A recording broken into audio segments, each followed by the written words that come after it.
नमस्ते। मेरे चैनल में आप सभी का स्वागत है। मेरा नाम है रिम्पाई और आज से मैं इस चैनल को शुरू करने वाली हूँ जिसका नाम है द रिम्पाइज़ गुरुकुल। इस चैनल में हम बहुत सारे नए नए कॉन्सेप्ट्स, नए नए चैप्टर्स लर्न करेंगे एक साथ और समझेंगे उस चैप्टर्स को। तो आज का चैप्टर है सेल, जो कि फर्स्ट चैप्टर रहता है आपके क्लास 9 और क्लास 10 में।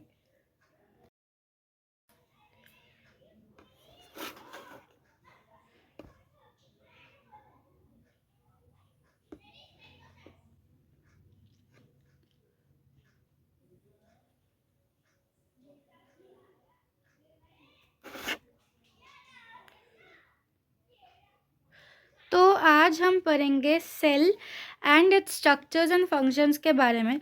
तो जैसे कि हमें पता है कि सेल इज़ द स्ट्रक्चरल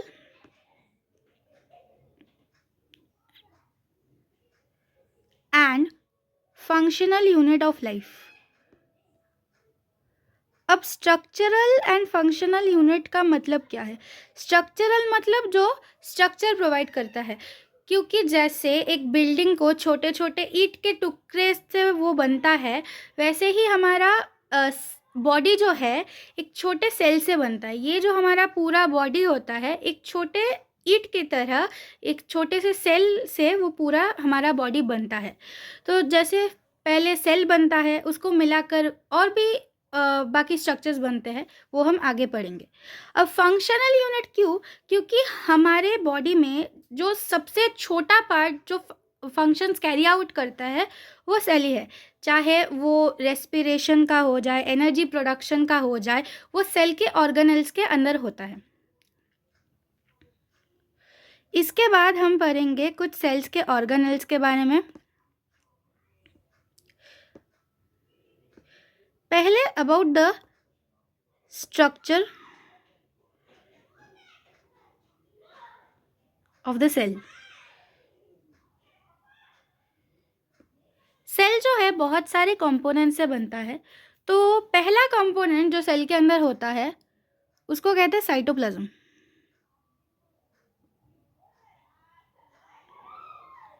अब साइटोप्लाज्म के कैरेक्टरिस्टिक्स होते हैं कोलॉइडल इन नेचर,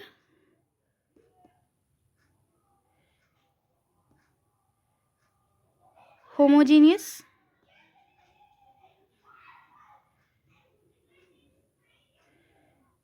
ग्रैन्युलर। अब ये हो गया characteristics about the cytoplasm. But cytoplasm क्या है?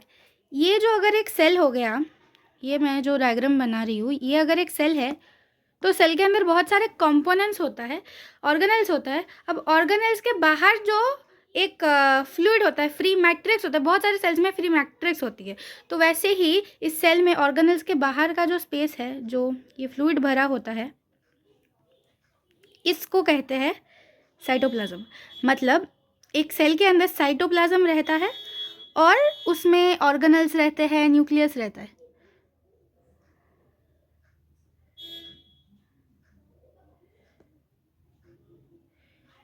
इसके बाद हमारा जो नेक्स्ट स्ट्रक्चर है वो बहुत ही इंपॉर्टेंट स्ट्रक्चर है सेल का, दैट इज माइटोकॉन्ड्रिया। अब जैसे कि हमें बहुत लोगों को पता ही है, mitochondria is called the power house of the cell. इसको power house of the cell क्यों बोलते हैं? क्योंकि पावर जो है एनर्जी होती है, एनर्जी जो है वो हमारे बॉडी में ये माइटोकॉन्ड्रिया जनरेट करती है। कैसे? By the production of ATP. ATP का फुल फॉर्म होता है एडिनोसाइन ट्राई फॉस्फेट।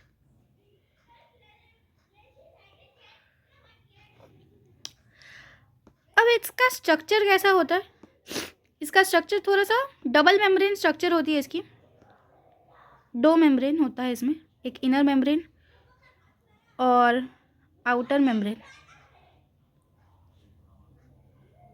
बहुत सारे शेप्स में आ सकता है, स्पेरिकल हो सकती है, रॉड शेप्ड हो सकती है, बहुत सारी शेप्स हो सकती है इसके अंदर। इसका कॉम्पोजिशन लिखते हैं अभी। Composition of the mitochondria.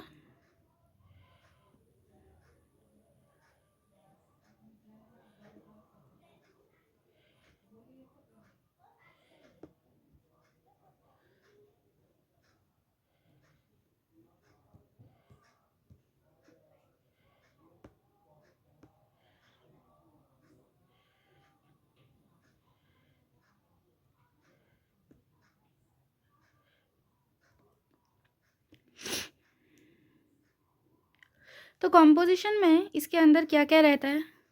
Fats रहते हैं। फैट्स कैसे तरह के हो सकते हैं? Neutral fats, phospholipids. फॉस्फोलिपिड्स मतलब जिसके साथ फॉस्फोरस जो है अटैच्ड होता है, फॉस्फोलिपिड्स।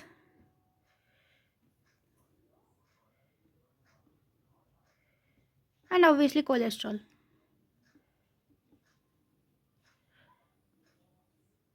ये 3 तरह के फैट्स रहता है हमारे माइटोकॉन्ड्रिया के अंदर। इसके साथ साथ प्रोटीन रहती है। प्रोटीन में आरएनए। आरएनए का फुल फॉर्म है राइबो न्यूक्लिक एसिड।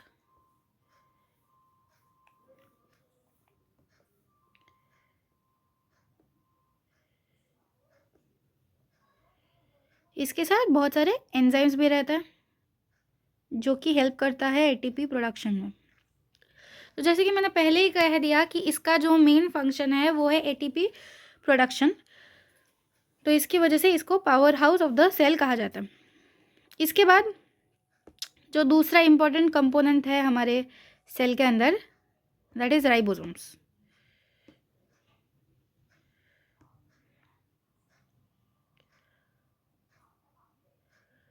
तो राइबोसोम्स जो है ये आपके प्रोकैरियोटिक सेल में भी रहता है, यूकैरियोटिक सेल में भी रहता है। अब प्रोकैरियोटिक सेल क्या है और यूकैरियोटिक सेल क्या है? सेल होता है जिसमें न्यूक्लियस जो होती है वो पुअरली डेवलप्ड होती है। अगर हम इस वर्ड को थोड़ा सा डिवाइड करें प्रोकैरियोट में, सो प्रो का मतलब होता है प्रिमिटिव और कैरियोन का मतलब होता है न्यूक्लियस। मतलब प्रिमिटिव न्यूक्लियस जो कि पुअरली डेवलप्ड, वेल डेवलप्ड नहीं है।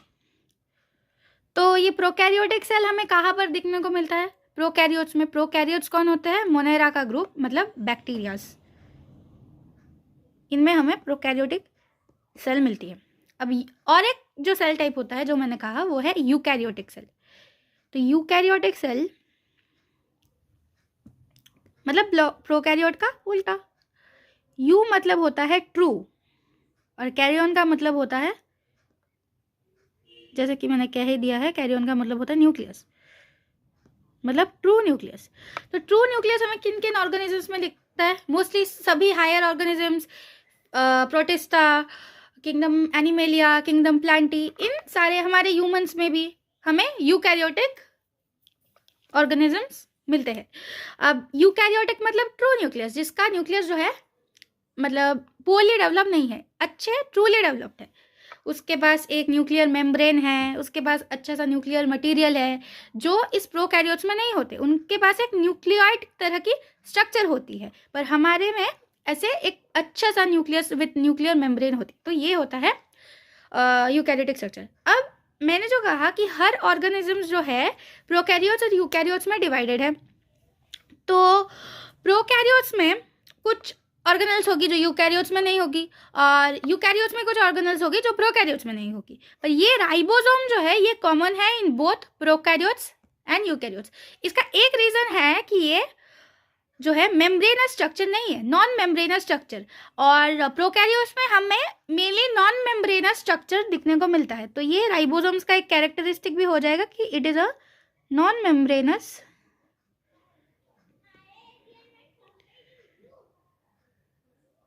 स्ट्रक्चर।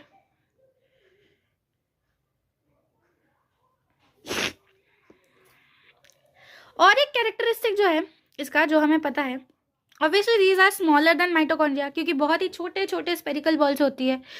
तो ये जो है हेल्प करता है इन प्रोटीन फॉर्मेशन।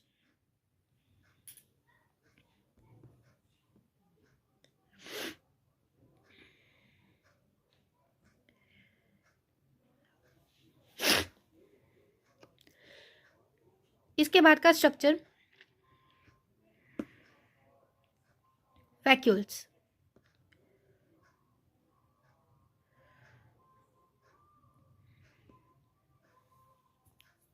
अब वैक्यूल्स जो है वो बेसिकली फैट ड्रॉपलेट्स कंटेन करती है नेचुरली। प्लांट्स में ये बहुत बड़े साइज का होता है, एनिमल्स में उतना बड़ा नहीं होता है बट प्रेजेंट होता है। मेनली स्टोरेज, बहुत सारे फंक्शंस है इसके, ज़्यादा larger in plants and have fat droplets.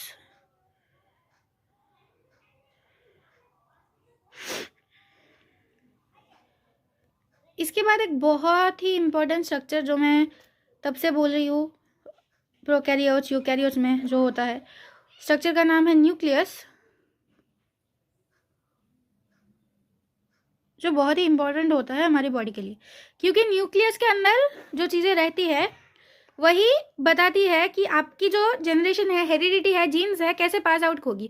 जैसे एक बच्चा अगर उसकी पेरेंट्स की कैरेक्टरिस्टिक कैरी कर रहा है, उसकी पेरेंट्स की डीएनए कैरी कर रहा है, तो वो है अपने न्यूक्लियर मटेरियल जो है डीऑक्सी राइबो न्यूक्लिक एसिड की वजह से, डीऑक्सी राइबो न्यूक्लिक एसिड की वजह से वो अपनी जो है जीन्स उसमें कैरी करता है। तो इसीलिए ये एक बहुत ही इंपॉर्टेंट स्ट्रक्चर है हमारे सेल के अंदर, जो कि डिटरमाइन करता है कि आपका बच्चा जो है या आपके पेरेंट्स जो है आपकी तरह सिमिलर है, आपकी तरह है। तो ये जो न्यूक्लियस होती है बहुत सारी शेप्स में आती है। Usually this is a double membrane structure, जैसे कि मैंने बता ही दिया है।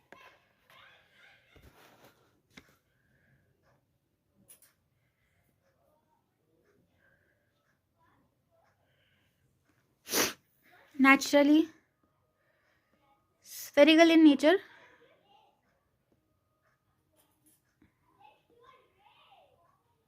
नेचुरली वैसे आपको बहुत सारे शेप्स में मिल सकता है बट नेचुरली मोस्टली हम जो डायग्राम देखते हैं एक सेल का वो स्फेरिकल इन नेचर होता है। एंड अनदर इम्पॉर्टेंट पॉइंट है कि स्ट्रेन सिलेक्टिवली, स्ट्रेन सिलेक्टिवली मतलब स्ट्रेन मतलब होता है कि कहाँ कहाँ कलर होती है। तो अगर आप कोई पिगमेंट देते हैं तो माइक्रोस्कोप में देखने के लिए, वैसे तो हमें नेचुरली चीज़ें जो है माइक्रोस्कोपिक चीज़ें नेचुरली दिखती नहीं है, पर हमें वो देखने के लिए कोई पिगमेंट देना पड़ता है। जैसे हम कुछ चीज़ों के लिए सैफरन यूज़ करते हैं तो वो पिगमेंट देनी पड़ती है, तो जो पार्ट स्ट्रेन्ड हो जाती है हमें वही दिखता है। न्यूक्लियस का जो है वो सिलेक्टिवली स्ट्रेन्ड होता है, मतलब पूरा पार्ट जो है स्ट्रेन्ड नहीं होता है, कुछ ही पार्ट स्ट्रेन्ड होती है। इसका मेन फंक्शन जो है that is obviously cell division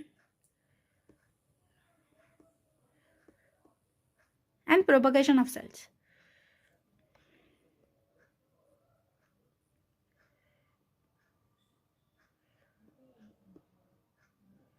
अब न्यूक्लियस के कुछ सब पार्ट्स होते हैं जो कि मैंने कहा है कि यूकैरियोट्स में ये प्रॉपरली दिखते हैं। तो इनका सब पार्ट्स क्या क्या हो जाएगा? इनका सब पार्ट्स होगा न्यूक्लियोलस,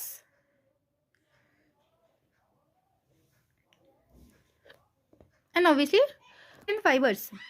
अब ये क्रोमैटिन फाइबर से जो है ये कंडेंस होके आपका क्रोमोसोम बनता है जो इंटर सेल डिवीजन में हेल्प करता है।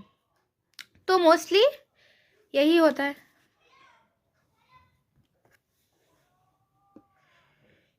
इसके बाद का जो स्ट्रक्चर है वो है गोल्गी कॉम्प्लेक्स।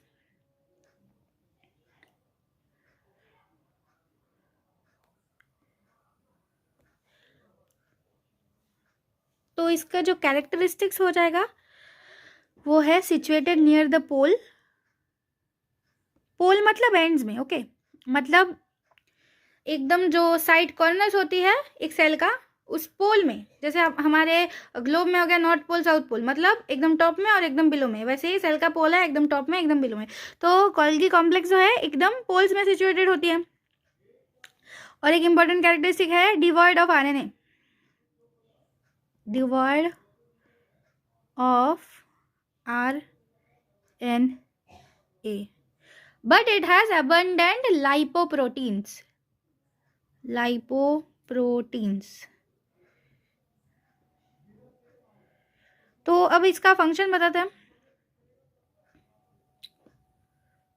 फंक्शंस है naturally concern with secretary functions. Secretary मतलब सेक्रीशन करना, सेक्रीशंस निकलना मतलब secretary processes and synthesis of polysaccharide part of glycoprotein. Synthesis of polysaccharide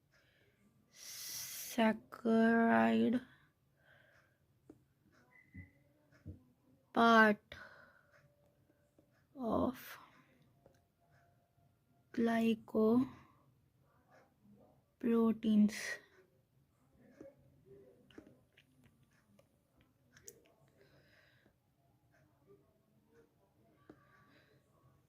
तो अभी तक ये जो स्ट्रक्चर्स मैंने बताया, ये मैक्सिमम स्ट्रक्चर्स जो है ये आपके plant animal cells mostly both में ही दिख जाएंगे।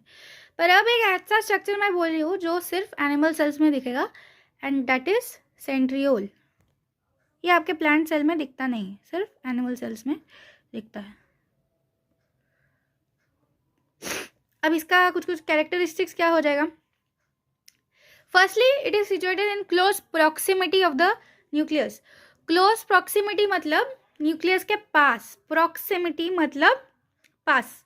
तो अगर ये आपका सेल है, यहाँ पर ये न्यूक्लियस है, तो ये इसके आसपास ही रहेगा, बहुत दूर दूर नहीं रहेगा। इसका कारण यही है कि ये सेल डिवीजन में हेल्प करता है न्यूक्लियस को। तो जैसे आपका न्यूक्लियस जो मैंने पहले ही बता दिया है, न्यूक्लियस आपके सेल डिवीजन में हेल्प करता है, तो ये सेंट्रियोल क्या करता है, सेल डिवीजन के प्रोसेस को इनिशिएट करने में हेल्प करता है। तो अगर कोई प्रोसेस को इनिशिएट कर रहा है, आपको हेल्प कर रहा है, तो आपको पास पास ही होना है ना। मतलब अगर आपका कोई फ्रेंड है और आप है, तो आप कोई ग्रुप प्रोजेक्ट में कर रहे हो, तो आपका सेम टॉपिक है, तो आप दूर दूर बैठोगे तो नहीं चलेगा, आपको पास पास बैठना है क्योंकि आपका सेम टॉपिक है। वैसे ही इन दोनों का सेम टॉपिक है कि इनको सेल डिवीजन करना है, इसलिए ये दूर दूर जाएंगे तो इनका नहीं होगा, इनको पास पास जाना है। इसलिए ये क्या करता है, initiate process of cell division, division. तो और एक कैरेक्टरिस्टिक है कि ये एक एपरेटस में सिचुएटेड है जिसका नाम है सेंट्रोसोम। तो मोरलेस हमने पूरा जो है ऑर्गेनल्स ऑलमोस्ट कवर कर लिया है, एंड अब हम कुछ क्वेश्चन आंसर्स करेंगे जो कि ओवरऑल सेल में, मतलब पूरे सेल का जो पूरा चैप्टर है ओवरऑल इंक्लूडेड होगा सब मिलाकर। ओके, सो पहला क्वेश्चन है हमारा, what is the smallest cell in the human body. Smallest cell in the human body क्या है, sperm cell. Sperm cell is the smallest cell in the human body। उसके बाद होता है longest cell in the human body क्या है, longest cell है nerve cell, जो कि बहुत ही बड़ा होता है। नर्व सेल क्यों लॉन्ग होता है, क्योंकि उनको मैसेज जो है ट्रांसपोर्ट करना होता है। अब आपका जो मतलब एंड्स होता है नर्व का, एक्सन्स, वो बहुत लंबे होता है क्योंकि उनको मैसेज जो है ट्रांसपोर्ट करना है, और वो अगर लॉन्ग नहीं होंगे तो मैसेज जो है ट्रांसपोर्टेशन में बहुत टाइम लगेगा, इसलिए ताकि वो जल्दी ट्रांसपोर्ट हो जाए, इसलिए नर्व सेल का लॉन्ग होना बहुत ही ज़रूरी है। Third is outer most layer in animal cells. अब जैसे कि मैंने बताया कि सेल में साइटोप्लाज्म होता है, अब सेल के अंदर साइटोप्लाज्म और ऑर्गेनल्स होते हैं। आज जो हमने पढ़ा कि सेल के अंदर क्या होता है, साइटोप्लाज्म और ऑर्गेनल्स, बट सेल के बाहर वो है एक मेम्ब्रेन, एक मेम्ब्रेन से कवर होता है। जैसे कि हमारा बॉडी है, हमारा बॉडी एकदम से मसल में छोड़ देंगे तो नहीं होगा, उसके बाहर भी हमारा एक प्रोटेक्शन है, डर्मिस है, एपिडर्मिस है, दो प्रोटेक्शन है हमारे। वैसे ही सेल को भी प्रोटेक्शन की ज़रूरत है, सेल को भी कवरिंग की ज़रूरत है।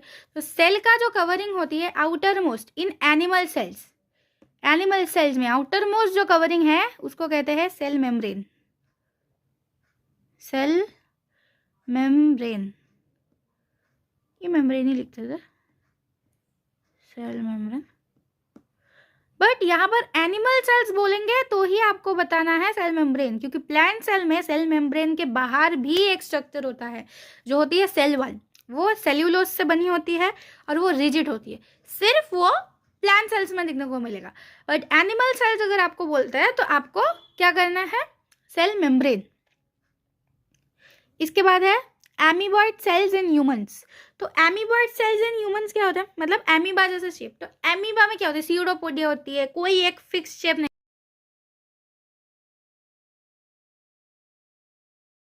ह्यूमंस। तो एमीबॉइड सेल्स इन ह्यूमंस क्या होता है, मतलब एमीबा जैसे शेप। तो एमीबा में क्या होता है, सीरोपोडिया होती है, कोई एक फिक्स शेप नहीं होता है, इरेग्युलर शेप होती है। वैसे ही इरेग्युलर जो सेल्स है हमारे बॉडी में कौन से वाले हैं, WBC, क्योंकि देखो RBC का जो है एक फिक्स शेप हो गया, बाकी बहुत सारे सेल्स हो, नर्व सेल्स हो गए, उनके एक फिक्स शेप हो गया, बट WBC का वैसे कोई फिक्स शेप नहीं है, एमीबॉइड जैसे इरेग्युलर शेप है। तो इसलिए ये amoeboid cells in humans is WBC। And finally suicidal bags of the cells, ये होती है लाइसोसोम। अब इसका एक बहुत बड़ा डिस्कशन आ जाएगा कि सुइसाइडल बैग्स क्यों कहेंगे, क्योंकि ये सुइसाइड मतलब क्या, खुद को डिस्ट्रॉय कर देना। तो ये लाइसोसोम जो है ये अपने आप को डिस्ट्रॉय कर देते हैं। कभी कभी इसका डिसफंक्शन जो हो जाता है तब ये अपने आप को खुद ही डिस्ट्रॉय कर देते हैं, तो इसको सुइसाइडल बैग्स भी कहा जाता है। Next is correct the underlined words in the following statements.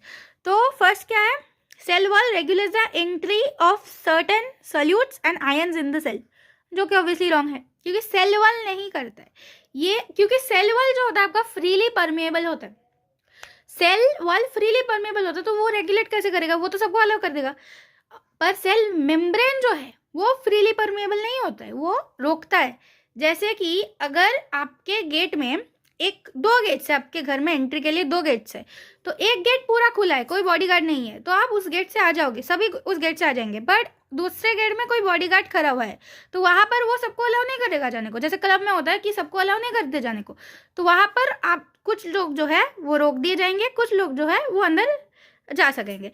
पर मेन जो गेट है जहाँ पर कोई बॉडीगार्ड नहीं है वहां पर सब आ जाएंगे। तो वैसे ही सेल वॉल जो है वो बाहर वाला गेट है जहाँ पर कोई बॉडीगार्ड नहीं है, फ्रीली परमेएबल है। फ्रीली परमेएबल मतलब सब सब्सटेंसेस इनसाइड आउट कर सकते हैं, तो वो आ सकता है। बट सेल मेम्ब्रेन जो है वो सिलेक्टिवली परमेएबल है, मतलब सिलेक्टिव कुछ सब्सटेंस को ही वो अंदर आने देगा। तो ये जो रेगुलेट करता है इसका नाम होता है cell membrane, not cell wall. Cell membrane, इसको प्लाज्मा मेम्ब्रेन भी कह सकते हो। Next is plasma membrane is mainly compose of cellulose. तो प्लाज्मा मेम्ब्रेन नहीं होगा ये आंसर, जो मैंने पहले ही कह दिया है। क्योंकि देखो सेल्यूलोज जो है प्लांट में रहता है, हमारे एनिमल के बॉडी में वैसे सेल के अंदर सेल्यूलोज नहीं रहती। और मैंने कहा कि हमारे एनिमल बॉडी में सबसे आउटर लेयर जो है वो है सेल मेम्ब्रेन, और प्लांट बॉडी में सबसे आउटर लेयर जो है वो है सेल वॉल। तो ऑब्वियसली प्लांट में सेल्यूलोज रहती है, तो ये प्लाज्मा मेम्ब्रेन नहीं होगा, ये आंसर हो जाएगा सेल वॉल।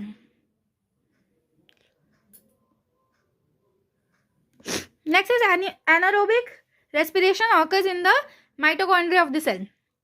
तो माइटोकॉन्ड्रिया जो है वो ATP प्रोडक्शन करता है। तो अगर ATP प्रोडक्शन हो रहा है तो उसमें तो ज़्यादा एनर्जी लगेगा, है ना, ज़्यादा एनर्जी निकलता है। तो हमें पता ही है कितना ATP निकलता है, 36 ATP। फिर पर जो ग्लाइकोलाइसिस का स्टेप होता है उसमें एनारोबिक रेस्पिरेशन भी होती है ना। मतलब पहले जो ग्लाइकोलाइसिस का स्टेप हो जाती है उसमें हमको एरोबिक मिलता है एंड एनारोबिक, जैसे क्रेब्स साइकिल एंड ग्लाइकोलाइसिस हमको मिलता है। तो एनारोबिक रेस्पिरेशन माइटोकॉन्ड्रिया में नहीं होता है, क्योंकि माइटोकॉन्ड्रिया में it is the power house of the cell, energy production ज़्यादा होता है, और एनारोबिक रेस्पिरेशन में ज़्यादा एनर्जी प्रोडक्शन नहीं होती है। तो इसलिए ये माइटोकॉन्ड्रिया नहीं होगा, ये साइटोप्लाज्म होगा। क्योंकि अगर आपके ऑर्गेनेल में नहीं होता है तो वो साइटोप्लाज्म में ही होगा, है ना, बाहर में होगा जहाँ पर आपका ग्लाइकोलाइसिस होता है। Next is ribosomes are also known as dictyosomes in the plant cell. Ribosomes नहीं, ये वाला हो जाएगा गोल्गी apparatus, क्योंकि राइबोसोम्स को हम डिक्टियोसोम्स नहीं कहते, हम गोल्गी apparatus को डिक्टियोसोम्स कहते हैं प्लांट सेल में, only in the plant sales.